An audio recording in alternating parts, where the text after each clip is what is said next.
Restaurant Next. I am your host, Angela Diffly, the co-founder of RTN, and I am so excited about this next panel. This is the only supplier panel you'll see at the event, and these folks deserve to be here. These 4 panelists that I have today that I'm speaking with have been hard at work for a year plus on an initiative that the Restaurant Technology Network has been supporting called the Open API Framework Initiative. And it's hugely exciting for the industry. I would venture to say it's the biggest thing we have ever done at RTN and will probably ever do for the industry. So kudos to this group for dedicating their time and technology talent to the mission. And without further ado, I'm going to introduce you to our esteemed panelists. We have Robert Peterson, who is the Vice President of Sales at Q. Hi, Robert. Hello there. Thanks for joining us. We have Bob Gibson, who's the Chief Revenue Officer at Jolt. Hi, Bob. Hey, guys. Good to see you. We have Chris Lybeer, who is the Chief Strategy Officer and Chief Marketing Officer at Revel. Hi, Chris. Hey, everybody. And finally, we have Brian Whitney, who is the Vice President of Sales for Appetize. Hi, Brian. Hello, how's everybody doing? Great. So thank you all for joining us. I'm going to just go around as a roundtable and just have you explain a little bit about your role at your company, what you do, and maybe what you've been doing with the RTN with this initiative in particular. Let's start with you, Robert. So at Q, I am obviously Vice President of Sales, but I'm part of the executive team, so I help lead strategy for the company as well as for our products. And we got into RTN right at the beginning when it was launched at MURTEC, and the Open API was something. I am kind of a data freak or a data geek, so I jumped right in and first was taking kind of a backseat position. I do like to talk a lot, and I guess I have a lot to add because somehow or another I got pulled forward and been in a leadership role ever since, and really excited to get this first initiative over the line. Yep, great. And let's move to you, Chris. I know that you are also on the Vendor Advisory Council of the RTN, so tell us a little bit about kind of your involvement and what you think about this initiative. Yeah, well, listen, at the end of the day, technology is more important than ever in this industry, and interoperability is critical because no one vendor can be all things to all people. And so I've been passionate about that really my whole career. And I think, you know, this is an industry that has not done as well historically as it could on this topic. And we all could be moving a lot faster and providing a lot more value to our customers, you know, if we had some API standards. So that and several other concepts of RTN, I think, are spot on. And so we wanted to jump in and support it as early as possible. Fantastic, and we appreciate the support. And how about you, Bob? Tell us about your involvement. I know that you came from a small little company called Oracle. Yeah. Before you landed at Jolt. So tell us what it's been like and kind of what your involvement's been. You were with us with RTN at Oracle, and now you're with us with RTN at Jolt. So yeah, my second stint with RTN. Excited to be part of the group. We were a founding partner back with Oracle, and it was really exciting work that we were doing back then. And now with Jolt, I'm the Chief Revenue Officer, and kind of like Robert, I'm involved with strategy in every aspect of the operation. And I couldn't agree anymore with Chris. The industry, one of the things that's been frustrating being a 30-year vet on the IT side is just the lack of standardization. So every time you have to create an interface, it's a one-off. Standards and making life easier for the restaurateur to be able to actually take advantage of new technology is a passion of mine. And with the help of the folks on the team, we've just done some really, I think, great stuff with the API team. Yeah, great. Thanks. Thanks, Bob. And how about you, Brian? Tell us about your journey to the RTN through Appetize. So like some of the other folks here, I've had a long journey with point of sale and hospitality technology. And you know, as we've gone through, I've seen multiple times where organizations and restaurants and operators needed to change, and that was stymied by a partner or an integration or a time it took. And getting an open API and getting to a set of standards, as the others have talked to, will enable that change. If there's one thing we've seen over the last 9 months of this new COVID era, is that change is happening even faster than ever. We saw a 40% increase in contactless payments immediately. So those kind of things that have been sitting out there on the sidelines are now kind of, you have to have them, they're table stakes. So to be able to drive this and new integrations for whatever comes next, to be able to have this foundational piece will enable us as an industry to respond better to our consumers as whatever the next change is. Yeah, yeah, I think that that is spot on. And so Robert, tell us a little bit about what the experience has been for you, like in the work group itself. I mean, a lot of people listening have never attended one of these RTN work groups. They don't really know what it is. Obviously, we call it a think tank style technology talent where we bring technology talent to the table, both restaurants and suppliers. So tell us a little bit how that's been for you, just as an experience, and in particular, just the API experience. So there's a couple, two things that really stick out. One was working side by side with competitors, which I think is fairly new, at least for myself. I would assume for the rest of us on the team, and also in the same format with all the brand partners. So you know, for instance, Brian and I, when we did the off-prem playbook, you know, we worked together to build a presentation to present it to the restaurants.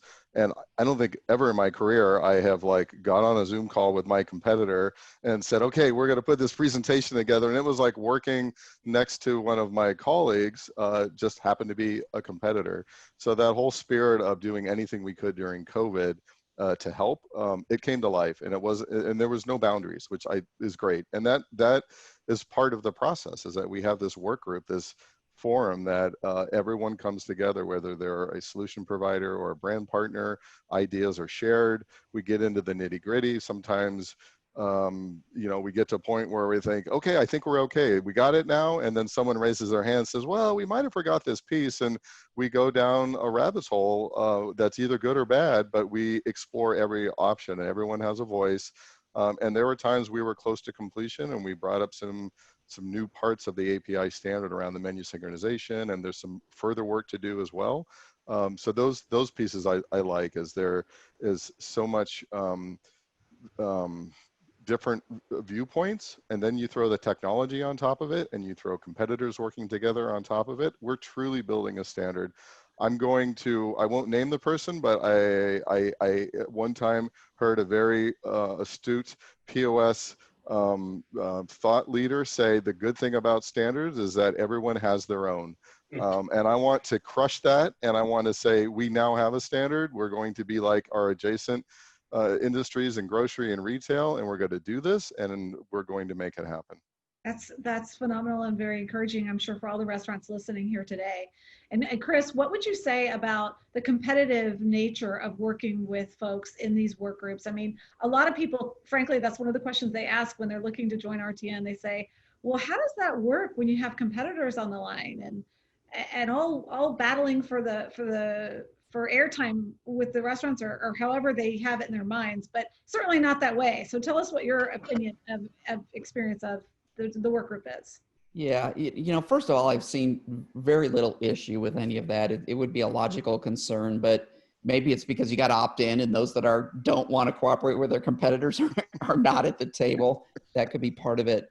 But I think more importantly, you know, the people that are in this see the value, they're committed to it, and there really hasn't been a lot of sticking points, you know, in terms of people unwilling to work with each other. And I also have it, we all realize that having contact with brands may be a good thing for relationships or future sales, but nobody's running around waving their flag and trying to, you know, sell in these meetings or anything.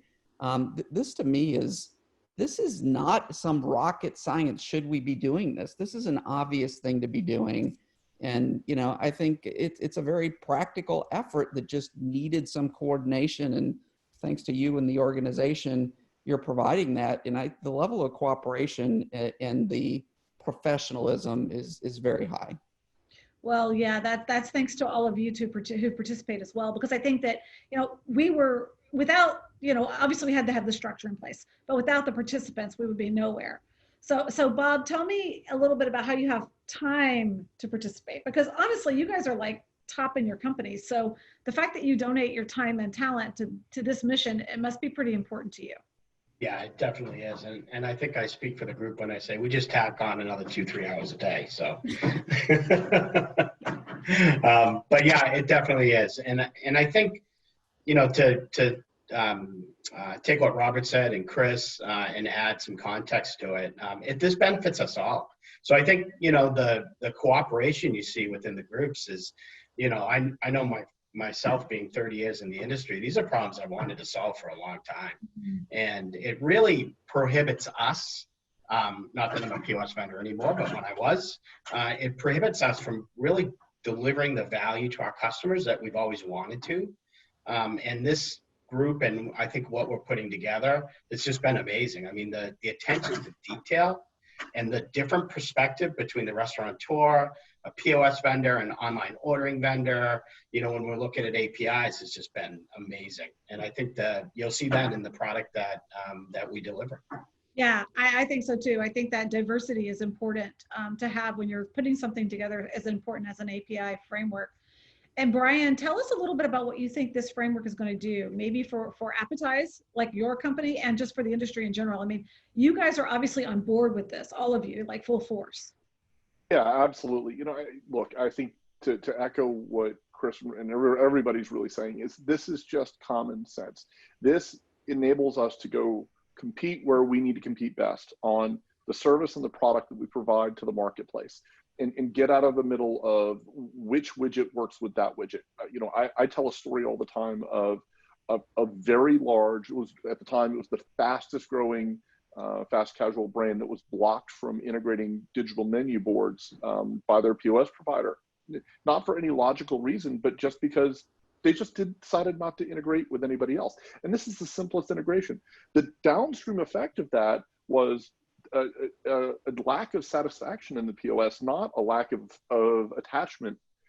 And it caused a lot of pain for the store operators. I think, you know, I know personally, I've been very engaged on making sure that from the cashier all the way through to the manager to the home office, that we're improving their lives. And this is just the perfect way to be able to do that, to enable a restaurateur to be able to go to a trade show or go to an event or hear about a new technology and not have to figure out, well, how do I make this work in my business, to know if they're a member of the open API, that they can take it and they can plug it in, and they can see that value.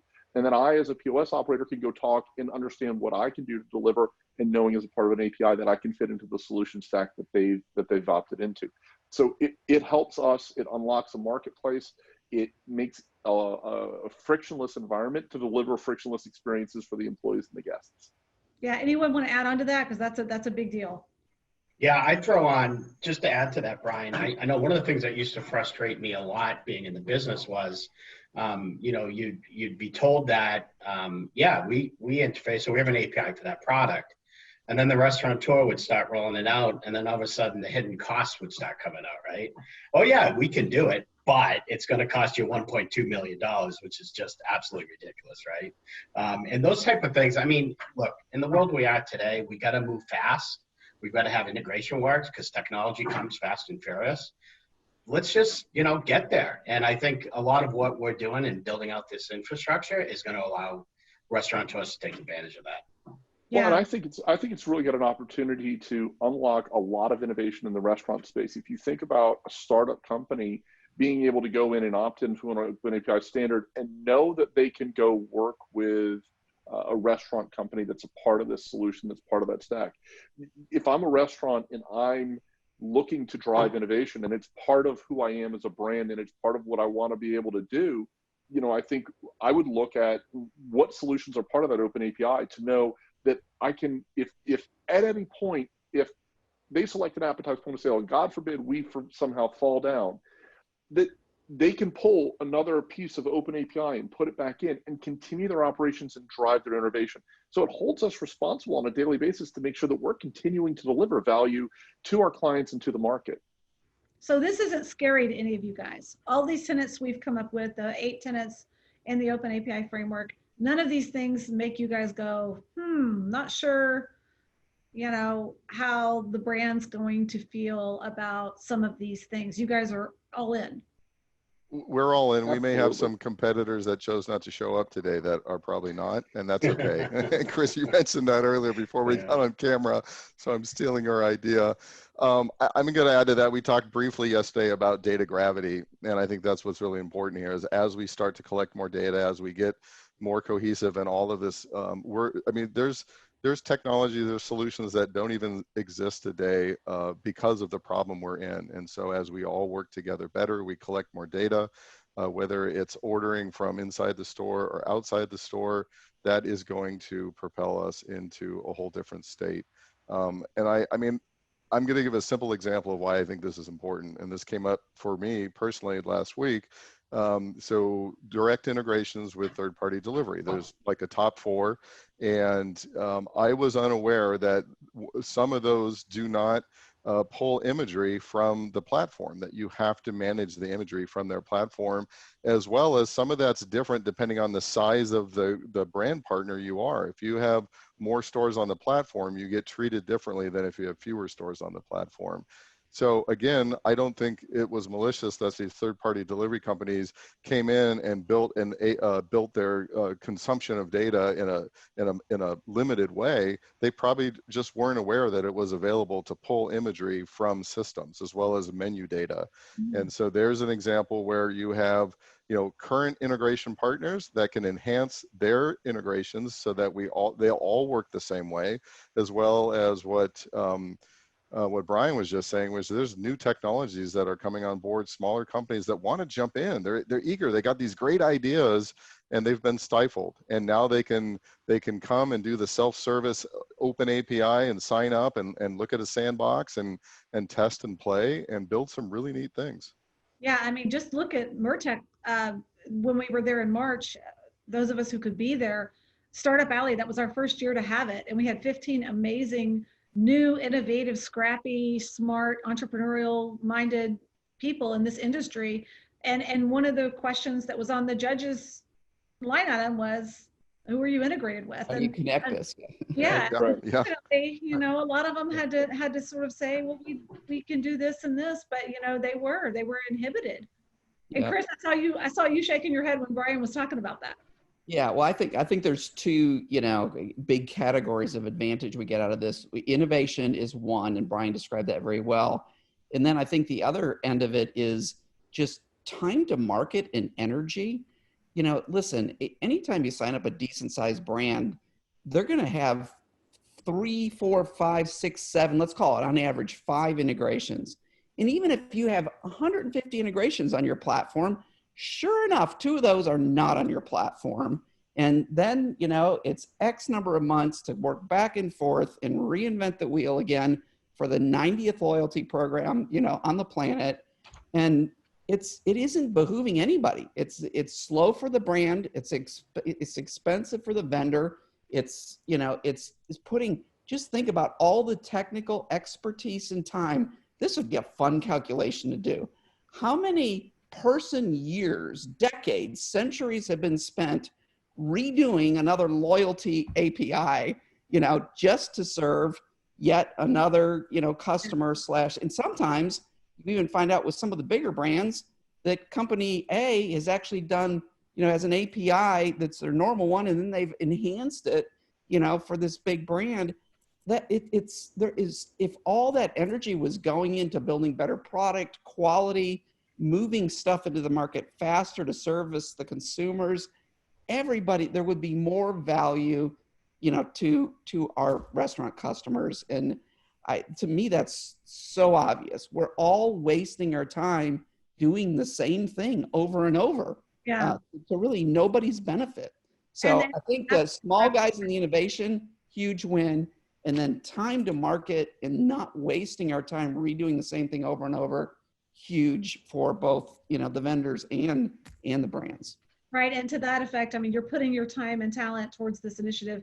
Hopefully it will save you countless hours of time and time to market on the flip side. And you'll be able to go to any brand and be able to plug in your systems and your innovative solutions in creative new ways. And I mean, when I was talking to Duncan on my fire chat just earlier today, he said that. He said, not only is the open API great from a restaurant perspective, but it's also really plus for suppliers. I mean, it's just going to open up so many more opportunities, right? So it really is a win-win, truly.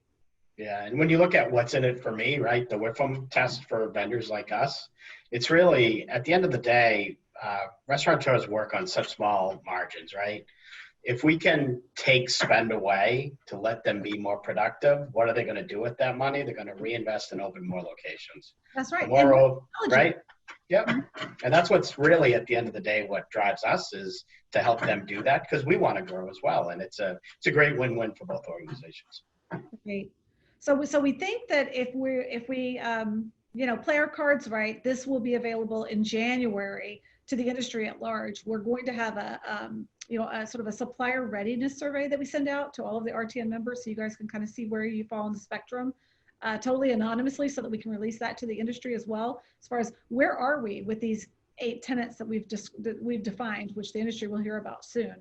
But the most important thing is like which companies are on board, and obviously you guys all are. So let's start with Robert and what's next as far as, I know that just yesterday we had an open API call and we talked about, you were talking about data and the different directions we might go. I mean, we're about to release a menu synchronization standard. So what's next, do you think, for that work group? So the two that we talked about yesterday was the transactional data and the customer data. And I talked about changing the name really to personal data because from a stakeholder side, there's both employee and customer data that is personal data. I think that's important to have as the next standard. The transactional data is also a primary piece for that next step. We talked about payment data as well. Those are the 3 that we discussed. If I was to vote, I'd say it's got to be transactional first, maybe quickly aligned with customer and or employee data, and then more after that. And what do you guys think? Anyone else want to comment on that, on the different directions for the different data models coming up for the Open API group? Yeah, really excited about the next steps in those. And, we had a great, healthy discussion. And I know Robert was on the transactional side. I was on the customer side. One of my fears down the road is who owns the customer data, and are the restaurateurs going to get penalized when someone monetizes that? And then kind of what we've seen in a couple of different areas with like reservations and online ordering, when they don't own that data, that becomes a cost. And that's something I'm very cognitive of, is trying to reduce those costs. So, but we have great debates on it, and it'll be fun to see what the next steps are. Yeah. Anything to add, Chris? What's around the corner for you guys? They're all good. That's the hard part. Right? Like prioritizing child 1 over child 2. Who's your favorite? Yeah. Chicken or egg syndrome, right? Yeah. You could argue either. I mean, the transactional data is at the core of the system. As Bob said, the customer data and really all the data, somebody alluded to it earlier, one of the things that we'll have to mature with here is the legal circumstances around whose data is it, and can it be it's one thing to pass it to somebody. It's another thing to remonetize it in a different way. So all that's got to get worked through, but we'll get there. So transactional though is the heart of the system, and the POS has been the keeper of record for a long time and always will be. And that platform is really important to have that platform. But the more people that can be tuned into that transaction, that spawns a lot of opportunities. But the consumer data is super important as well, and there's other offshoots, inventory, et cetera. There's a lot of opportunity here. But one thing I like about what RTN has done is not got over your skis. Even though I'm old enough to have been involved, believe it or not, in some of the early like grocery standards, right? Even before we were scanning stuff. And a lot of those things took so long because they bit off so much at once. And I like that, let's get the menu working, move on to the next thing, get a thing working. And then I think there'll be a snowball effect, but it takes time, and it's going to take time for everybody to adjust their systems to do this, but it's still the right thing to do. It is, and being that the open API framework is right around the corner is super exciting, because that's really the foundational element from which everything else will flow. Yep. Brian, how about you at Appetize? Well, yeah, I think you point to the API as a foundational element. I think what's interesting that RTN has done, and we have to have a big thank you, is that I think there's a lot of us in the industry that have said, this is something we really wish we could do. And you've brought us together and created this evolving, living, breathing committee or beast, really. It's really just this creature that is going to bring a lot of value to the marketplace, and it's something that's not static. I don't think we see it as static. You're hearing already talking about well, what's next? What's coming next? What's the next generation? What's the next thing? Because, you know, Chris is right. The POS is the center of that transaction. No matter where it's coming from, whether it's online, third party, loyalty, whatever, it all runs through that POS because it has to get back to the kitchen and get back to the home office. We have to be a key part of that. And we love being a key part of that and being able to be part of that open API that RTN has created. It creates an engine for us to be able to now interface with the rest of the world on an ongoing. So as those new technologies come in and innovate, we'll be able to, as a group, be able to evolve and adapt new standards to meet new challenges and new needs in the marketplace. So I think that that's the key part here, is that really bringing us together, getting us started, showing people that we're concerned about competition, that there's not competition, bringing together like-minded people. You know, it's great. And not to age him, but Chris actually and I worked together 20 years ago for the first time, and somehow he's looked exactly the same, and I look like I've worked with him for 60 years. But you know, well, I do said it, Brian. Yeah. That is hilarious. When we look at the evolution of where we've been, and Chris said the person years that we've wasted, that can come to a stop if the restaurants support these kinds of initiatives, and they work with vendors, and they push suppliers and vendors and partners to join us, because there are some people that are missing, and we need the industry to see this for the advantage that it will be for them and for their customers, because that's really what this is for. This has makes our life easier. If it makes our lives easier, we have more resources to go do new innovation and new strategies and new technologies which benefit. It is a circle that will get bigger and wider and greater as more and more opt in. That's great. Well said. Well said. Let's have some last words, because I think we have to wrap up here soon. Robert, any last words or, you know, advice for folks that are listening, be it restaurants or suppliers? Like, what would you say to the industry about where we're going from here? So just in this last round, something that came to mind is, you know, I would like all of us in the industry as solution providers to compete with the right tools and in the right ways. We're always going to be competition. We're coming together, though, to recognize that we have unfortunately been competing with the wrong tools and in the wrong way, because as you said, Chris, earlier, you get down to the end, and of the 100 integrations you have, there's one that you're missing, and that can be seen as a weakness, and it's not. It's just the state that we're in. So I would leave everyone and let our brand partners know that us coming together and tacking on what you said, Brian, it will allow us to do more and to provide more solutions and to stop the tedious. It's silly that we have to do all this stuff with different APIs. Let's stop that. Let's compete the right way with the right tools, and let's just make our industry. I said the term yesterday on LinkedIn, which is let's do a legacy leapfrog. Let's get way beyond. Let's catch up to retail. Let's catch up to grocery. Not just catch up, but let's get beyond them. And, you know, and I'll date myself going back far in grocery too. I've always known that a banana is 4011 as a PLU. and that's been like that way forever. And our industry should be the same way, where we can look back at this moment in time and say, hey, we have a standard, and it's awesome. Great. Bob, last words for the group? Yeah, I mean, we're in a paradigm shift, right? So what happens to a paradigm shift is you have to rethink of the way you do it, right? The horse and buggy to the Model T, and that's where we are today. And, you know, looking backwards isn't going to get us to where we need to be. Looking forwards will. And to me, that's the most important thing. What's the definition of sanity? Doing the same thing over and over again and expecting a different result, right? That's where this new mindset has to kick in. And I encourage everyone to participate and bring your ideas to the table. And I think at the end of the day, you know, a year from now, we'll be 10 times better than we are today. I can't wait to have this conversation a year from now and see where we are. Brian, last words from you? Well, you know, first off, let me just say it, if we haven't said it clearly enough, thank you. You know, thank you to bringing us this group together and getting this group of like-minded individuals together so that we can kind of go bring all of our entities behind this. You know, all of us are leadership roles inside of our companies, but even inside of our companies, there were people that were saying, well, is differentiation or separation a competitive advantage, or I don't want to necessarily do this. And we've been able to bring more people out by showing that there's an industry alignment behind this, and hopefully we'll see more and more restaurateurs joining this operation as well and driving it forward. Because I think that that's really where the value will come in as we get more support in the marketplace. Yep, absolutely. Well said. And last words from you, Chris. Sure. And I'm just gonna pound that, you know, spike further into the ground, you know, in terms of what Brian just said. I think it's undeniable. I think COVID has actually shown us we need technology more than ever. This tsunami of what consumers want to do and how they want to engage, it only speeds up. It's never slowed down in history. And COVID just gave us a little supercharged period.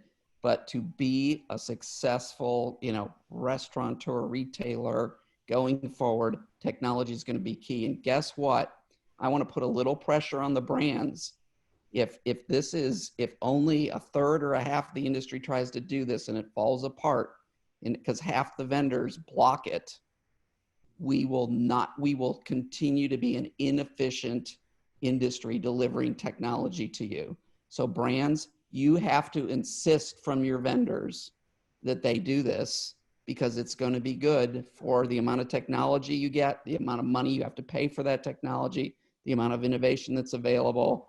And ultimately, the vendors who are like-minded don't fully have the final vote.